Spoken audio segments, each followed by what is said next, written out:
तो नमस्कार दोस्तों, मैं दीपक नागर दीपक इकोनॉमिक्स के इस चैनल पर आप सभी का स्वागत करता हूं। दोस्तों, तो इस चैनल पर हम डिस्कस करते हैं इकोनॉमिक्स के इम्पोर्टेंट इश्यू को। जो इम्पोर्टेंट इश्यू होते हैं उनको हम यहाँ पर क्या करते हैं, डिटेल में डिस्कस करते हैं, ताकि हमारे एग्जाम के अकॉर्डिंग भी काम हो जाए और कोई सिंपल इंटरेस्टेड है इकोनॉमी की न्यूज के लिए तो उसको भी ये चीज इजिली अंडरस्टैंडिंग हो जाए। तो दोस्तों, अभी आज जो मैं इश्यू लेके आया हूँ, बेसिकली आज की न्यूज थी, काफी इंपॉर्टेंट न्यूज है, स्पेशली जो बैंक की तैयारी कर रहे हैं उनके लिए तो बहुत ज्यादा इंपॉर्टेंट न्यूज है। आप लोग जानते होंगे कि एक आईडीएफसी बैंक होता है, आईडीएफसी फर्स्ट करके बैंक, कई जगह देखा होगा इसकी ब्रांचेस। एक आईडीएफसी लिमिटेड, दो संस्थाएं है, इन दोनों का क्या हो रहा है, आपस में मर्ज हो रहा है। ये दोनों क्या कर रहे हैं, आपस में मर्ज कर रहे हैं। ऐसी न्यूज मैंने आपको पहले भी बताई थी। क्या हाल ही लेटेस्ट में आप लोगों को पता होगा, एक तो एचडीएफसी बैंक था, जो बैंक था एक एचडीएफसी लिमिटेड, जो क्या थी, हाउसिंग फाइनेंस कंपनी थी, हाउसिंग सेक्टर को लोन दिया करती थी। इन दोनों का मर्जर हुआ था, मैंने काफी डिटेल में इसका वीडियो बनाया था। जो कब से एक्टिव हुआ था बताओ, ये 1 जुलाई 2023 से इन दोनों का मर्जर इंप्लीमेंट हो गया, लागू हो गया। उसके बाद केवल क्या बचा, एचडीएफसी बैंक बचा, एचडीएफसी लिमिटेड इसमें विलय होगी। तो दोस्तों, ये पैटर्न चल रहा है अभी ऐसे ही। ये तो एचडीएफसी का हो गया, अब ऐसे सेम न्यूज है आईडीएफसी बैंक के लिए। वहां भी क्या हो रहा है, जो आईडीएफसी फर्स्ट बैंक है और जो आईडीएफसी लिमिटेड है, उन दोनों के बीच मर्जर हो रहा है। हम दोनों के बीच जानेंगे अंतर क्या क्या है, लेकिन आप सबसे पहले न्यूज देखिए आज ही, IDFC to merge with IDFC first bank. आज की कल की न्यूज थी, बेसिकली कल इवनिंग की। तो IDFC to merge with IDFC first Bank. तो अब हम थोड़ा इनके बारे में डिटेल में जानेंगे। ये देख सकते हैं आईडीएफसी फर्स्ट बैंक, आप लोगों को कई सिटी में आजकल तो कई सारे शहरों में से ब्रांचेज ओपन कर रखी। हालांकि लेटेस्ट बैंक है, थोड़ा सा इसकी बैंक की भी हिस्ट्री के बारे में भी जानेंगे हम, उससे भी क्योंकि क्वेश्चन पूछा जा सकता है। तो दोस्तों, हम हमारे मुद्दे पर बढ़ते हैं। ये है आईडीएफसी लिमिटेड का लोगो। तो हम आगे बढ़ते हैं। सबसे पहले तो मैं इसको कहानी को बाद में सुनाऊंगा। कहानी में आपको पहले और चीज बताता हूँ। एक सिंपल, कई बार मैं बताता हूँ, बैंक है, एनबीएफसी है, तो उन दोनों का अंतर क्या होता है, बैंक और एनबीएफसी में क्या डिफरेंस है, इन दोनों के बीच में थोड़ा सा एक बार डिटेल में जानेंगे। एनबीएफसी बेसिकली होता है दोस्तों नॉन बैंकिंग फाइनेंस कंपनी। अब बैंक तो आप सब लोग जानते हैं क्या काम करता है, पैसा डिपॉजिट लेता है और लोन देता है। ये तो बैंक का मेन काम है। फिर चेक जारी करता है, डीडी जारी करता है, और सब फलाना काम करता है, डीम का काम करता है, एटीएम भी खोलता है, ये सब उसका एक्स्ट्रा काम है। मेन बैंक का काम क्या होता है, लोगों से डिपॉजिट लेना और लोन देना। अब दोस्तों, ऐसे एनबीएफसी की फुल फॉर्म में स्पष्ट है क्या चीज, ये एक फाइनेंस कंपनी है। क्या है, फाइनेंस कंपनी है, पर बैंक नहीं है। पर क्या, बैंक नहीं है, मतलब बैंक का लाइसेंस नहीं इसके पास में। आप देखो नाम से पढ़ो, नॉन बैंकिंग फाइनेंस कंपनी। ऐसी फाइनेंस कंपनी जो बैंक नहीं है। ये एक फाइनेंस कंपनी, फाइनेंस के क्षेत्र में, पैसे के क्षेत्र में काम करेगी, लेकिन ये बैंक नहीं है। तो अब बैंक का तो आप सिंपल जानते हो, ये डिपॉजिट लिया, ये लोन दिया। कई सारे बैंक दुनिया भर के हम जानते हैं, स्टेट बैंक ऑफ बड़ौदा हो, पंजाब नेशनल बैंक हो, आईसीआई हो, एचडीएफसी, सब कुछ जानते हैं। लेकिन दोस्तों, कई सारी ऐसी संस्थाएं होती है जो फाइनेंस के सेक्टर में काम करती है, लेकिन बैंक नहीं होती। जैसे मैं एक एग्जाम्पल बताऊं, आप कार लोन लेने जाते हो, कई बार बजाज फाइनेंस वाला आपको लोन दे देता है, ठीक है। तो बजाज फाइनेंस एक बैंक थोड़े है, बजाज फाइनेंस फिर भी लोन दे रहा है, पैसे के क्षेत्र में काम कर रहा है। कई सारे इंश्योरेंस कंपनी है, कई सारी, जितनी भी इंश्योरेंस कंपनी सारी एनबीएफसी होती है। ये कोई लोन नहीं दे रही, न कोई ये डिपॉजिट ले रही, लेकिन ये क्या कर रही है, कहीं ना कहीं फाइनेंस के सेक्टर में, पैसे के क्षेत्र में तो काम कर रही ना। ऐसे शेयर ब्रोकर, कई शेयर मार्केट में कंपनीज काम करती है, शेयर मार्केट में कई सारी कंपनीज काम करती है, म्यूचुअल फंड होते हैं, म्यूचुअल फंड्स होते हैं। ये सब क्या है, ये सब एनबीएफसी है। ये सब क्या होता है, एनबीएफसी ही होते हैं जो फाइनेंस के क्षेत्र में काम करे और क्या करे, और बैंक नहीं है, वो एनबीएफसी होता है। अब ये कई प्रकार की हो सकती है एनबीएफसी। एनबीएफसी कई प्रकार की होती है। बैंक में तो आपको बेसिकली कई सेक्टर वाइज होती है भाई। हर बैंक, एनबीएफसी का एक सेक्टर होता है। जैसे कोई इंफ्रास्ट्रक्चर के क्षेत्र में काम करती है, कोई इंफ्रास्ट्रक्चर के क्षेत्र में काम करती है। जैसे एक जमाने में IL&FS थी, ये बहुत बड़ी इंफ्रास्ट्रक्चर क्षेत्र की कंपनी थी, जो बड़े बड़े आधारभूत ढांचे थे, जैसे रोड, पोर्ट, रेलवे, इनके लिए लोन दिया करती थी, लेकिन ये जनता से पैसा नहीं लेती थी। इसके बाद कई सारी और होती है, जैसे कि हाउसिंग सेक्टर में काम करती थी। हाउसिंग सेक्टर में बताया था, एचडीएफसी जो लिमिटेड थी वो हाउसिंग सेक्टर की एनबीएफसी थी। ऐसे कई सारे इंश्योरेंस में काम करती है, कई सारे फाइनेंस के क्षेत्र में काम करती है, लोन देती है, फाइनेंस के सेक्टर में काम करती है, लोन देती है। जैसे कि बजाज फाइनेंस सबसे बड़े एग्जाम्पल है। आप कार लेने जाओ, बजाज फाइनेंस आपको कार लोन देती है। लेकिन वहां आपने उसको कभी बजाज फाइनेंस में जाकर अकाउंट खुला के पैसा जमा कराएगा तो नहीं करा। तो बेसिकली फिर मैं बता दूं, बैंक और एनबीएफसी में सबसे पहला अंतर तो यह है कि एनबीएफसी भी लोन तो देती है पर ये डिपॉजिट एक्सेप्ट नहीं करती, और डिपॉजिट लेती भी है तो डिपॉजिट मैंने बताया था आपको दो प्रकार के होते हैं। एक तो होता है टाइम डिपॉजिट, जो टाइम के अकॉर्डिंग ले, जैसे हम एफडी कराते हैं बैंक में, 1 साल की, 2 साल की, 3 साल की, 4 साल की। एक होता है डिमांड डिपॉजिट।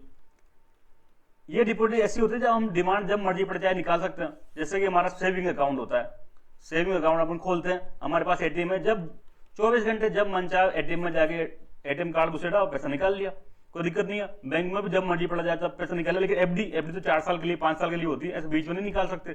निकालोगे तो क्या होगा, पेनल्टी लगती है। तो इसलिए ये डिमांड डिपॉजिट होती है। सेविंग अकाउंट गया, जो बड़े व्यापारी बैंक में खाता खुलाते हैं उसको कहते हैं करंट अकाउंट, इसमें दिन में कितनी बार ट्रांजेक्शन करो। लेकिन टाइम डिपॉजिट में, एफडी में तो टाइम के लिए फिक्स होती है। तो दोस्तों अगर एनबीएफसी, कई प्रकार के कुछ एनबीएफसी ऐसी है जो डिपॉजिट भी लेती है, लेकिन डिपॉजिट लेती है तो केवल टाइम डिपॉजिट लेती है, only time deposit, demand deposit नहीं ले सकती है। तो बैंक और एनबीएफसी में पहला अंतर तो यही होता है।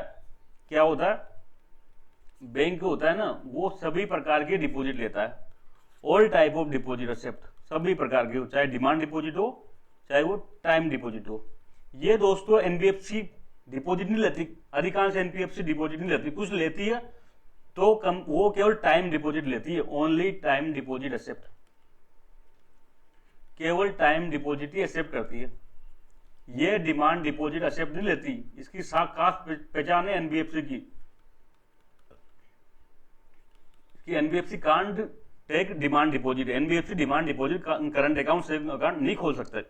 दूसरा इनमें अंतर होता है दोस्तों, जो अगर बैंक में पैसा जमा होता है और समझ को बैंक डूब गया, तो एक रिजर्व बैंक की एक संस्था होती है डीआईसीजीसी करके, deposit insurance and credit guarantee corporation. तो ये डीआईसीजीसी 5 लाख का डिपॉजिट का बीमा करती है। मतलब हम जो बैंकों में पैसा जमा कराते हैं ना, तो उसका बीमा रहता है 5 लाख तक का। मतलब अगर आपका बैंक डूब गया तो अगर आपका 10 लाख खाते में पैसा जमा था तो आपको 5 लाख रुपए तो न्यूनतम मिलेंगे। क्यों? क्योंकि इसका बीमा था। ये बीमा फैसिलिटी यहाँ नहीं मिलती। ये जो इंश्योरेंस फैसिलिटी है ना डिपॉजिट पर, वो यहाँ पे नहीं मिलती। और बैंक है ना, जो पेमेंट एंड सेटलमेंट सिस्टम का पार्ट होते हैं। क्या होते हैं? पेमेंट एंड सेटलमेंट सिस्टम का पार्ट होते हैं। मतलब आप बैंक में जाके क्या कर सकते हो, नेफ्ट करा सकते हो, कराते हैं, आरटीजीएस कर सकते हैं, लेकिन यहाँ ये फैसिलिटी नहीं है, क्योंकि इसको क्या कर रखा है रिजर्व बैंक ऑफ इंडिया ने, पेमेंट एंड सेटलमेंट सिस्टम का पार्ट नहीं बना रखा। और भी इसके कई मोटा मोटा डिफरेंस है, लेकिन मोटा मोटी हमने 3-4 डिफरेंस समझ लिए। ये बैंक और एनबीएफसी में ये डिफरेंस है। तो दोस्तों इसी प्रकार से अब मैं सबसे पहले आईडीएफसी का बताऊंगा। तो आईडीएफसी सबसे पहले, आईडीएफसी लिमिटेड, इसकी फुल फॉर्म है इंफ्रास्ट्रक्चर डेवलपमेंट फाइनेंस कॉरपोरेशन। ये इसकी फुल फॉर्म है। इसकी स्थापना 1997 में हुई थी। जिसका हेडक्वार्टर कहाँ है? चेन्नई में है।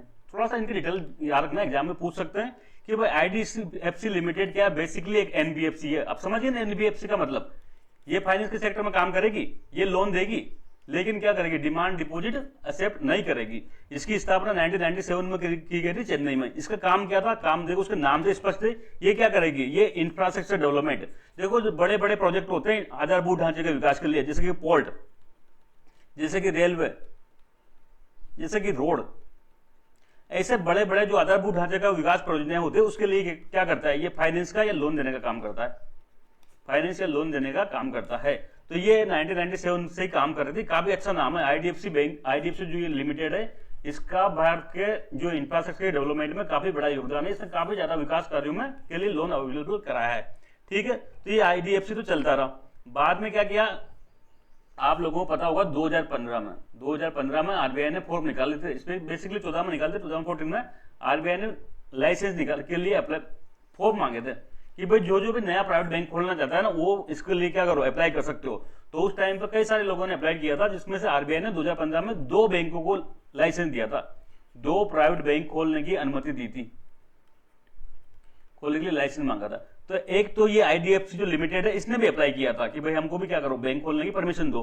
तो इसने क्या किया, आईडीएफसी फर्स्ट बैंक नाम से एक बैंक खोल लिया, इसको आरबीआई ने परमिशन दे दी, तो इन्होंने क्या किया, आईडीएफसी फर्स्ट करके बैंक खोल लिया। एक दूसरा आपको पता है बंधन बैंक, ये बंधन बैंक ने भी, बंधन संस्था थी, इसने भी अप्लाई किया था बैंक के लाइसेंस के लिए, तो ये बंधन को भी लाइसेंस मिल गया।